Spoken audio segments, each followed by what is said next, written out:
Oleh karena salib Tuhan, oleh karena pengorbanannya, kita beroleh kehidupan. Bukan karena kuat dan gagah kita, hanya oleh kasih anugerah Tuhan. Tiada ternilai salibmu Tuhan. Sungguh berharga Engkau Yesus.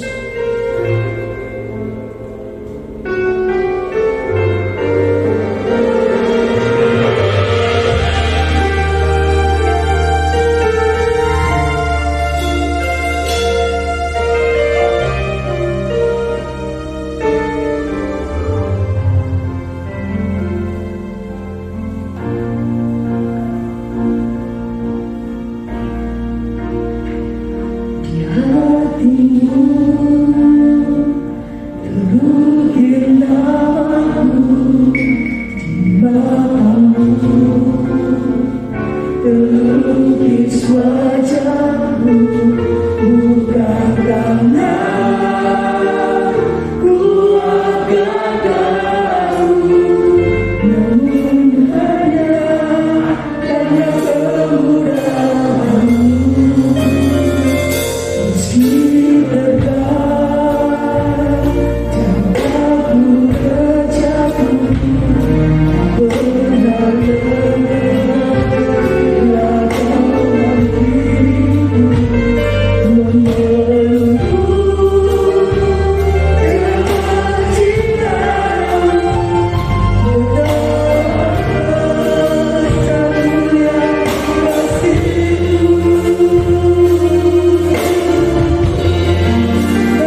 hendak berdiam dan memohon kepada Tuhan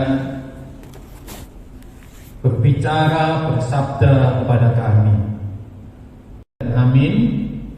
Firman-Mu adalah terang bagi hidup kami. Terima kasih urapi hamba-Mu dan kami semua. Kami menyambut kebenaran firman Tuhan pagi hari ini dengan mengucap syukur di dalam nama Tuhan Yesus Kristus. Haleluya. Amin. Puji Tuhan. Bapak, Ibu, dan saudaraku yang dikasihi oleh Tuhan, mari kita membuka Alkitab dan kita akan membaca bersama-sama Perjanjian Lama, Kitab Mazmur 126. Kitab Mazmur 126. Kita akan baca ayat pertama sampai dengan ayat yang ke-6. Demikian firman Tuhan. Mazmur 126 ayat 1 dan seterusnya. Judulnya di situ pengharapan di tengah-tengah penderitaan. Nyanyian siaga. Ketika Tuhan memulihkan keadaan Sion, keadaan kita seperti orang-orang yang bermimpi. Pada waktu itu mulut kita penuh dengan tertawa dan lidah kita dengan sorak-sorai. Pada waktu itu berkatalah orang di antara bangsa-bangsa, Tuhan telah melakukan perkara besar kepada orang-orang ini. Tuhan telah melakukan perkara besar kepada kita, maka kita bersukacita. Pulihkanlah keadaan kami ya Tuhan, seperti memulihkan batang air kering di tanah Negeb. Orang-orang yang menabur dengan mencucurkan air mata akan menuai dengan bersorak-sorai. Orang yang berjalan maju dengan menangis sambil menabur benih pasti pulang dengan sorak-sorai sambil membawa berkas-berkasnya. Amin. Tuhan memberkati. Dikisahkan ada seorang pemuda yang duduk di bawah pohon, tentu pohon besar. Pada waktu itu matanya melihat dan memperhatikan di cakar dari pohon itu ada kepompong yang menggantung.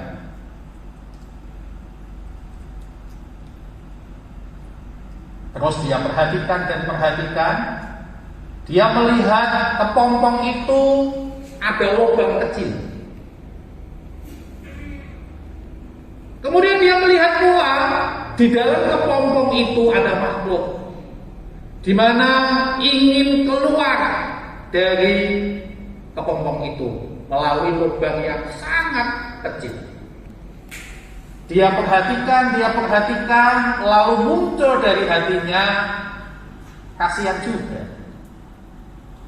Kalau kemudian dia keluar dan kayaknya tidak bakal bisa, kasihan sekali. Sementara makhluk itu terus berusaha keluar. Menurut pemuda ini tidak mungkin, menurut pemuda ini. Sehingga dia mengambil pisau yang ada yang tidak jauh dari tempat duduknya. Dia mengambil pisau, lalu dia mendekati kepompong itu, lalu dia melubangi kepompong itu lebih besar dari sebelumnya. Ya lebih besar lubang itu. Lalu dia duduk lagi dan memperhatikan. Karena dia yakin dan percaya dengan lubang yang dia buat akan memudahkan makhluk itu keluar dari kepompong. Betul. Dia melihat dan akhirnya makhluk itu keluar dengan mudah dari kepompong itu dan jatuh ke tanah. Memang dia puas sementara waktu itu. Ya, dia bisa membantu, dia bisa menolong kepompong itu, isi kepompong itu. Dan dia melihat seekor kupu-kupu yang keluar dari kepompong itu, namun jatuh di tanah. Dan kupu-kupu itu hanya bisa merayap, hanya bisa berjalan dan tidak bisa terbang. Kenapa? Karena ketika kupu-kupu itu keluar dengan lubang apa adanya, dengan lubang yang sangat kecil, memang dia menderita. Tetapi penderitaan yang dialami itu pada waktu itu mengeluarkan cairan yang dari dalam tubuhnya, sehingga cairan itu membasahi seluruh sayapnya dan sayapnya itu menjadi kuat. Tetapi bagi pemuda tadi beda. Nah sekarang tadinya puas, sekarang pemuda ini menjadi kecewa. Loh, kok jebule kamu tidak bisa terbang? Sayapmu ada, bagus, mestinya terbang, tapi kamu tidak bisa terbang. Kenapa? Karena dia tidak mendapatkan cairan dari tubuhnya dengan proses penderitaan yang dialami untuk keluar dari kepompong tadi. Bapak, Ibu, dan saudara-saudara, Mazmur 126 itu berlatar belakang kembalinya bangsa Israel dari pembuangan. Bangsa Israel ada di dalam pembuangan di Babel. Karena pada waktu itu bangsa Israel itu kalah perang dengan Babil. Maka siapa yang menang? Punya menang, punya kekuatan untuk merampas, mengambil semua yang dimiliki oleh yang kalah. Nah, bangsa Israel dipreteli habis. Selain banyak jiwa-jiwa korban yang mati, harta milik mereka dijaga habis oleh Babil. Sementara yang lepas, yang luput dari kematian, mereka ditawar menjadi orang buangan di negeri Babil. Mereka di Babel selama waktu cukup lama. Tidak 1-2 minggu, tidak 1-2 bulan, tidak 1-2 tahun. Selama waktu 70 tahun ada di pembuangan.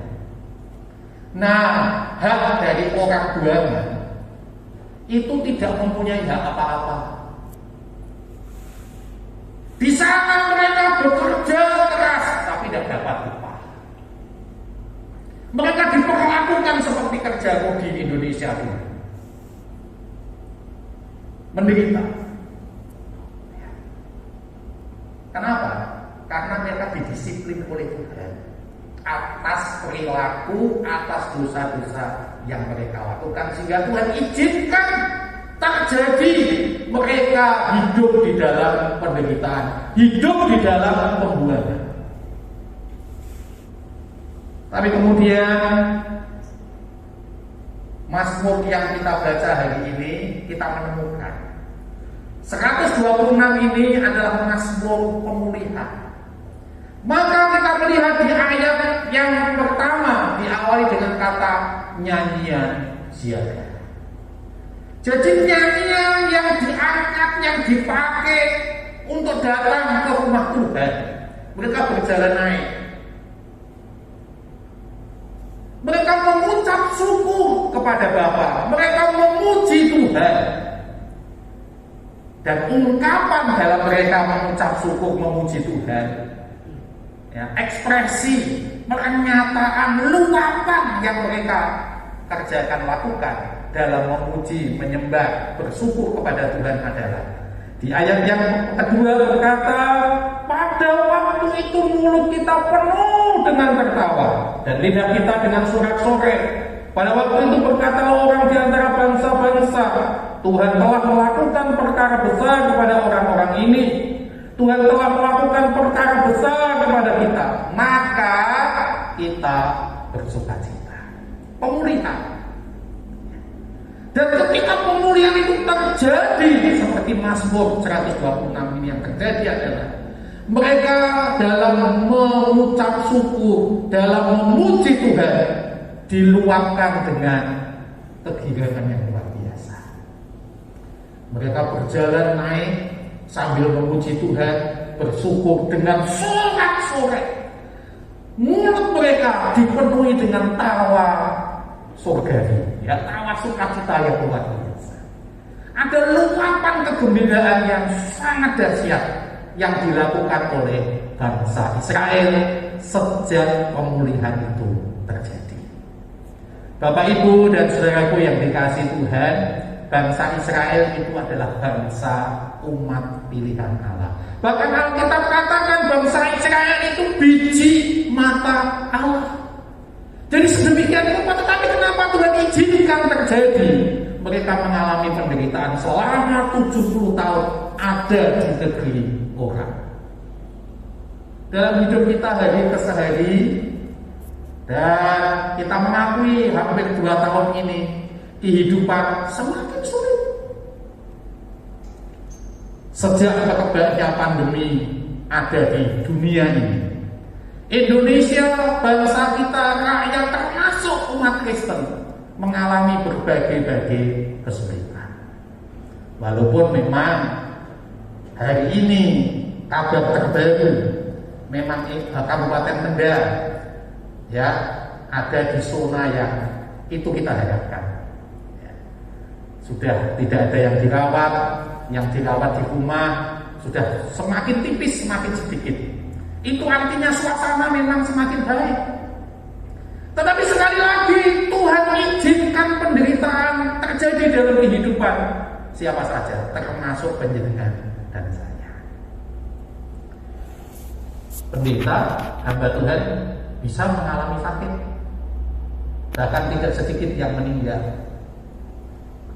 Banyak umat Kristen, umat percaya yang dekat sama Tuhan, terlibat dalam pelayanan, sudah berdoa, ikut doa puasa, tapi tidak sepi dari masalah persoalan dan tantangan. Sudah berdoa berhari-hari supaya terjadi hal-hal yang dimau menurut dirinya, tetapi yang terjadi sebaliknya, kesulitan masih ada. Usaha malah tidak semakin maju, malah menuju kepada gulung tikar. Sudah berusaha masuk pekerjaan, baru masuk pekerjaan PHK. Dan itulah kehidupan sulit yang terjadi. Ingat kebenaran firman Tuhan. Apa yang terjadi dengan bangsa umat pilihan Allah Israel? Mereka sudah hidup nyaman, enak di negeri perjanjian di Kanaan. Tapi ketika mereka menjadi tawanan di Babel selama 70 tahun, mereka mengalami kehidupan yang sangat-sangat tidak enak. Tetapi di balik itu Tuhan mendisiplin mereka, diizinkan terjadi. Apa yang terjadi dengan hidup pendidikan dan saya, kehidupan kita sampai detik ini, tidak lepas dari izinnya Tuhan. Artinya bisa saja terjadi penjenengan sakit, bisa saja terjadi anggota keluarga kita sakit, bisa terjadi ada yang gagal, bisa terjadi ada usaha yang mengalami penurunan, dan lain sebagainya. Pendek kata, kesimpulannya, ada hal-hal yang kita terperoleh, yang kita dapat, yang kita alami, tidak seperti yang menjadi dambaan dan harapan kita. Ingat, itu adalah seizin Tuhan. Tujuannya apa? Kita didisiplin supaya panjenengan dan saya hidup dekat dengan Allah. Nah, bangsa Israel, pemazmur di dalam Mazmur 126 ini memberikan pengajaran yang indah buat kita sekalian. Ya, mari sebagai anak-anak Tuhan yang terjadi dalam hidup ini, kita belajar syukur. Ya, abot Pak, iya, tapi belajar kita syukuri. Tidak hanya mensyukuri saja, tetapi kita harus memuji Tuhan. Ya, awak eloko dipilih, atau kita sendiri langsung menyambut puji Tuhan. Susah Pak, bisa tapi, ya bisa. Kerja sehari orang apa-apa, dodol sehari tidak dapat apa-apa. Kita belajar untuk berkata terima kasih, puji Tuhan. Tuhan suka melihat model orang percaya yang seperti itu.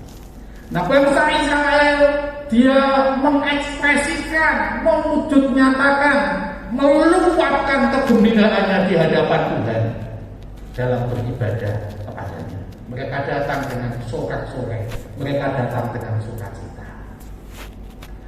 Pelajaran berikutnya mengajak kepada penjenengan dan saya.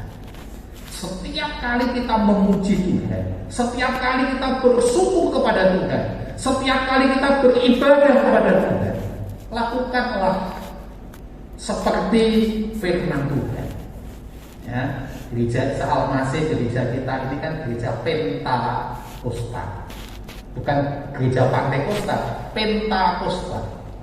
Gereja yang digerakkan, gereja yang percaya, gereja yang hidup bersama dengan Roh Kudus, itu Pentakosta.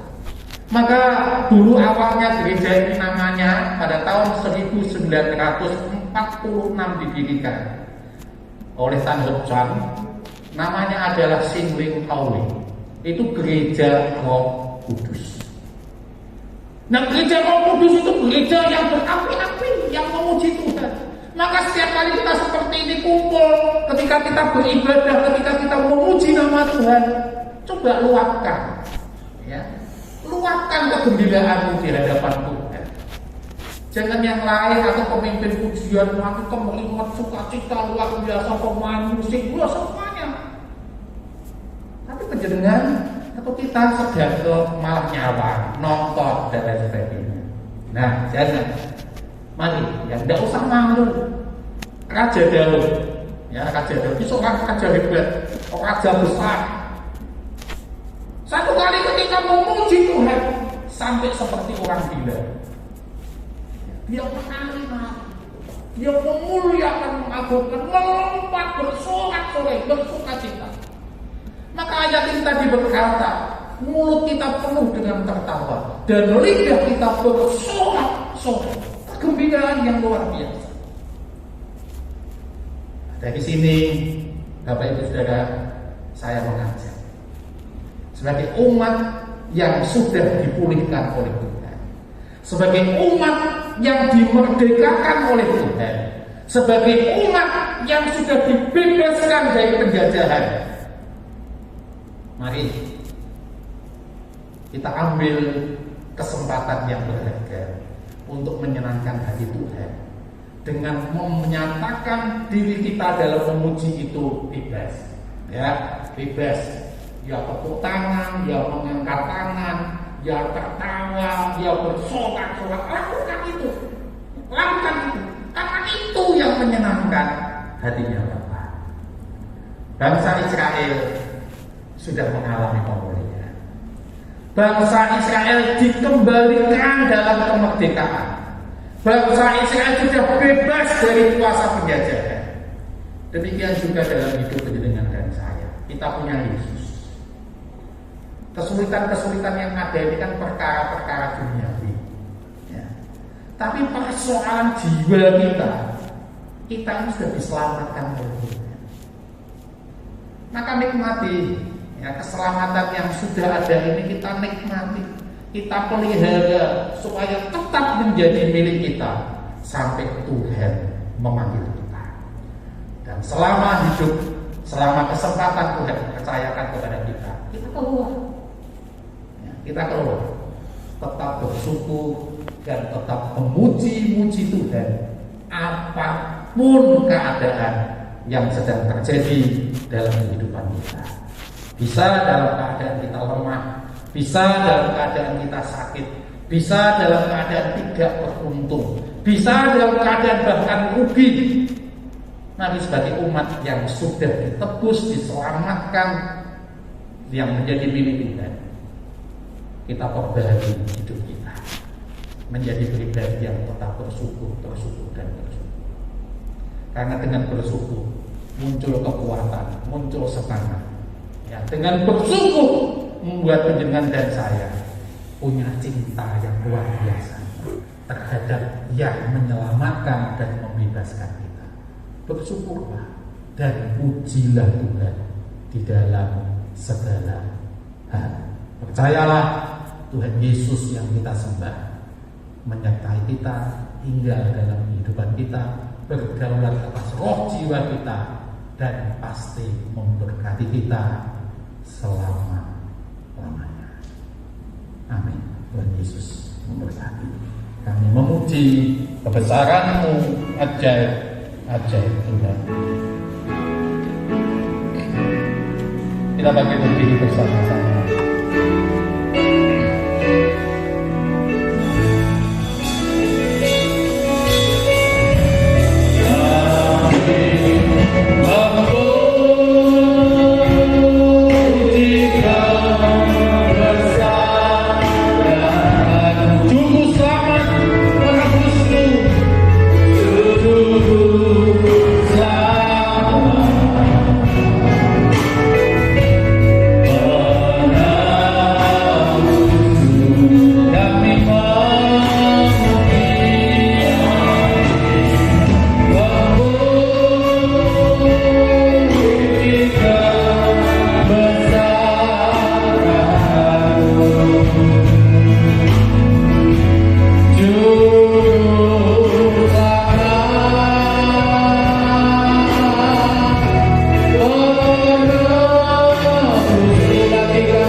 ucapan syukur dan pujian kepada Bapa.